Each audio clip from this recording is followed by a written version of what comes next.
2023 সালে সুড়ঙ্গ সিনেমার মাধ্যমে বড় পর্দার দাপুট আবির্ভাব ঘটেছিল আফরান নিশোর।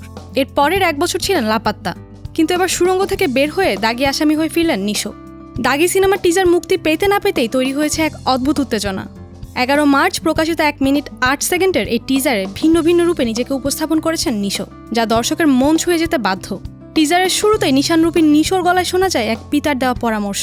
তাকে বলতে শোনা যায়, জীবনের লক্ষ্য খুঁজে পেয়েছি আমি। কিন্তু ঠিক পরের মুহূর্তেই খোলস ছেড়ে বেরিয়ে আসে এক ভয়ানক দৃশ্য।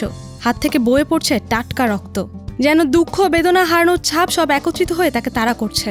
সে মুহূর্তে নিশোর অবয়ব সামনে আসে, কাঁচছোয়া চুল, কাঁচা পাকা দাড়ি, পোড়খাওয়া চেহারা, ভাবলেশহীন চোখ। টিজারের শেষ ভাগে নিশোকে কয়েদির সাজে দেখা যায়। প্রতিপক্ষের আঘাতে মাটিতে লুটিয়ে পড়তে হয়।